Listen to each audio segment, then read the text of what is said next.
The birth of a king, Gojo's childhood and isolation. He was never meant to be normal. In the year 1989, a child was born into the Gojo clan, one of the three great families of Jujutsu sorcery. But this was no ordinary child.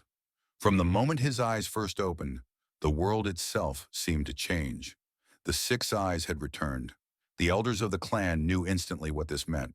The limitless technique, one of the most powerful abilities in existence, had resurfaced in its full, unrestricted form. And for the first time in 400 years, a sorcerer had been born with both limitless and six eyes, a combination so rare and so powerful that it had long been considered a myth. This child, Gojo Satoru, was destined to be the strongest. But what does it mean to be the strongest? For a child, it meant isolation. Gojo wasn't raised with warmth. He wasn't nurtured with kindness. He was a symbol before he was a person, a weapon before he was a boy. The elders of the Gojo clan made sure he knew it. You are special. You are different from the rest. You are above them. Gojo's earliest memories weren't of playing with other children. They were of being studied, analyzed, feared. Other sorcerers, adults who had trained for decades, looked at him not as a boy, but as a threat. Even as a child, Gojo's cursed energy was absolute. The moment he learned to consciously control limitless, no one could lay a hand on him. Attacks simply stopped before they could ever reach him. His six eyes processed the world with inhuman precision, making him aware of every detail in ways no normal person could comprehend. Gojo was invincible, but he was also alone. While other children formed friendships, played, and struggled together, Gojo had no equals. There was no one to struggle against, no one to grow beside. And so by the time he was old enough to enter Jujutsu High, Gojo Satoru had developed a personality to match his power. Arrogant, untouchable, reckless. If the world feared him, he would give them a reason to. If I'm going to be the strongest, I might as well act like it. But what Gojo didn't realize was that strength alone would never be enough, because even the strongest have something to lose. And for Gojo, that lesson would come too late. Jujutsu High, a glimpse of humanity. At 16 years old, Gojo entered Tokyo Jujutsu High, the most prestigious school for sorcerers. But for the strongest, school was never about learning. It's not like there's anything left for me to be taught. That's how he saw it, until he met Geto Suguru. If Gojo was a storm, Geto was still water. Where Gojo was reckless, Geto was methodical. Where Gojo flaunted his power, Geto refined his own in silence. And yet, they understood each other, because Geto was the only one strong enough to stand beside him. For the first time in his life, Gojo had a friend, someone who wasn't afraid of him, someone who challenged him, not just in combat, but in ideals. "Why do we fight, Satoru?" Geto would ask. "Because it's fun," Gojo would reply, smirking. But Geto didn't smile back. "We're supposed to protect people. That's what sorcerers do." At the time, Gojo didn't take those words seriously. But one day, he would. The Star Plasma Vessel, the first time Gojo. Lost in their second year, Gojo and Geto were given a mission that would change everything. Their task? Escort a girl named Riko Amani to Master Tengen. She was the Star Plasma Vessel, a girl destined to merge with Tengen and stabilize Jujutsu society. To Gojo, it was just another mission, a simple escort job, but Geto saw it differently. "She's just a kid, Satoru, and we're handing her over like she's nothing." Gojo didn't understand Geto's hesitation. To him, this was just how the world worked. The strong dictated the fate of the weak. That was life. But then, everything went wrong, because Toji Fushiguro appeared, a man with no cursed energy, yet a body so honed, so lethal, that he could kill sorcerers with ease. And that's exactly what he did. Toji slaughtered everyone in his path. He killed Riko Amani in cold blood. And then, for the first time in his life, Gojo Satoru lost. Toji stabbed Gojo through the throat, slashed him across the chest, and left him bleeding out on the ground. Gojo, the strongest sorcerer alive, was seconds away from death. And in that moment, as the world around him darkened, he thought, "Is this what it means to be weak?" But Gojo wasn't done yet, because in his near-death state, something awakened inside him. He reached deeper into his cursed energy. He pushed past the limits of sorcery itself. And in that moment, Gojo Satoru became a god. With his newly awakened reverse curse technique, Gojo healed himself. His body surged with limitless power. And when he stood again, Toji never stood a chance. You should have cut off my head when you had the chance. And with that, Gojo erased Toji from existence. But when he returned to Geto, it was too late. Riko Amanai was dead, and something in Geto's eyes had changed forever. The world was changing, and for the first time, I wasn't sure if I was changing with it. Said Gojo, the fall of Geto Suguru, a friend's tragedy. After the Star Plasma Vessel incident, things weren't the same. For Gojo, awakening reverse curse technique had changed everything. He had transcended. He was now untouchable, the very definition of a god walking among sorcerers. But for Geto Suguru, he had broken. It didn't happen all at once. It was slow, creeping, like a sickness spreading through his soul. At first, Geto still smiled, still laughed, still stood by Gojo's side, but he had questions. Satoru, what if we're wrong? About what? About protecting the weak, about following these rules, about this whole damn system. Gojo didn't take it seriously. Geto, come on. It's just how things work. If we don't do it, who will? But Geto wasn't joking, because something inside him had cracked. Every mission, every moment he spent watching sorcerers die for a world that would never understand them, was breaking him apart. And then, it happened. The village massacre incident. Gojo arrived too late. 112 bodies, innocents, sorcerers, all slaughtered by the very man who had once stood beside him. And standing there among the dead was Geto Suguru. They called me a curse, Satoru, so I became one. His voice was calm, not angry, not regretful, just resolved. That was the part that hurt the most. Gojo wasn't just facing an enemy, he was watching his best friend walk away. And for the first time in his life, Gojo didn't know what to say. All that strength, all that power, and he couldn't do a damn thing to save his friend. Are you going to kill me?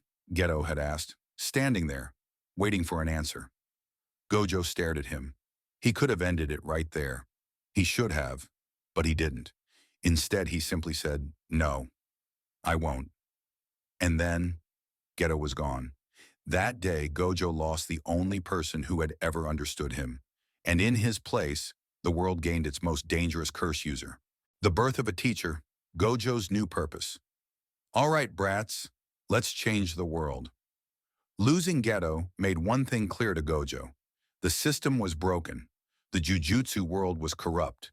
Its elders power-hungry. Its rules built to keep the weak weak and the strong isolated. For the first time, Gojo saw the world exactly how Geto had seen it. But unlike Geto, he wouldn't destroy it. He would fix it. How?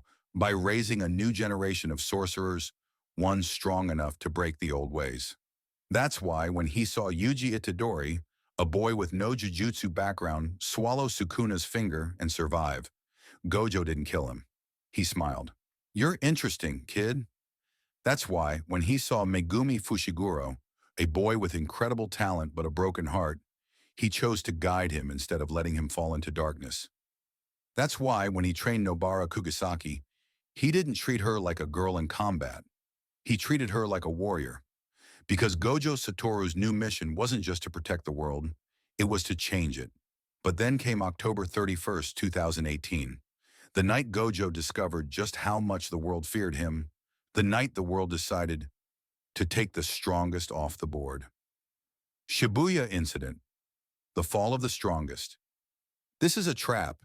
He knew it the moment he stepped inside the barrier. Thousands of civilians, all trapped inside with curses running rampant. The enemy knew his weakness. Gojo Satoru was not just the strongest sorcerer, he was a protector, and that's why they would make him choose. They're trying to slow me down. The first attack came fast. Jogo, Hanami, Choso. 3 special grade curses all attacking in unison. A nightmare for any other sorcerer.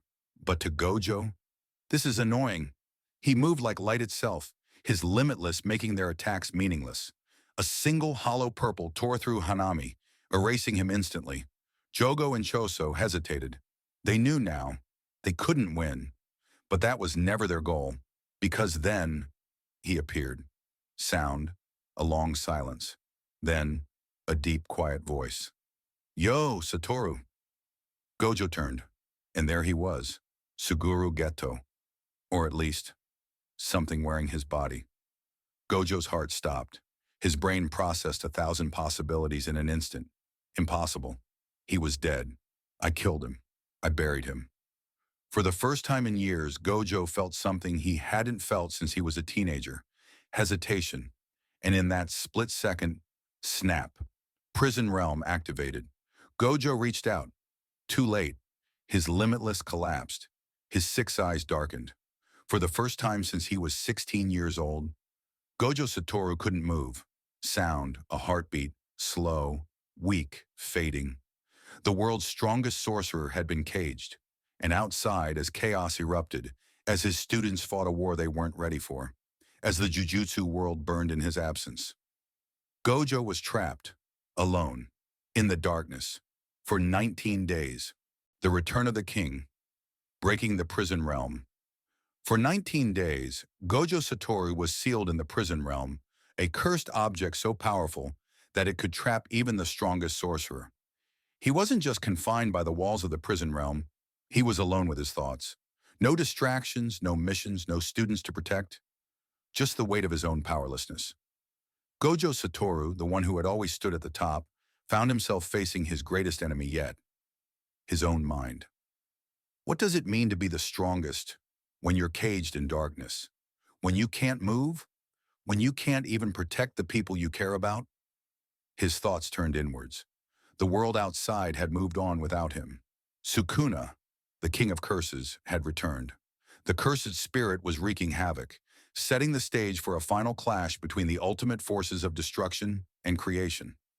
The time Gojo spent in the prison realm felt like eternity. He realized something that shook him to his core. Maybe I've been alone my whole life, even when I wasn't.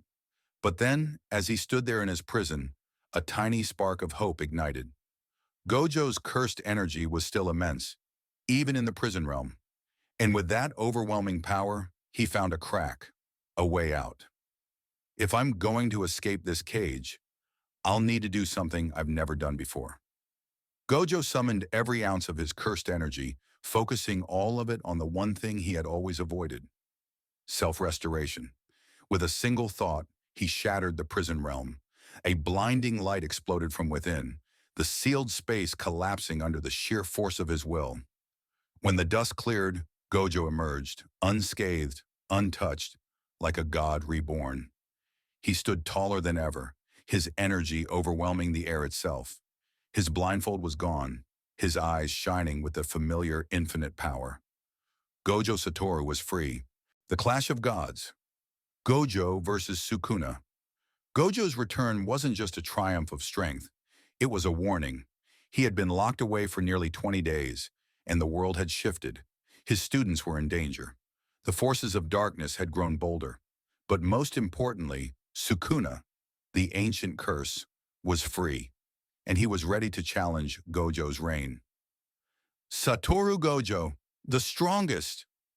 Sukuna's voice echoed across the battlefield, mocking, confident, as if he were speaking to a mere mortal. Gojo, eyes now fully open, met his gaze.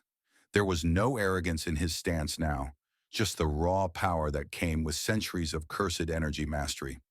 I've fought countless enemies, Sukuna, but you're on another level. Sukuna grinned, his forearms crossed, his eyes gleaming with malice.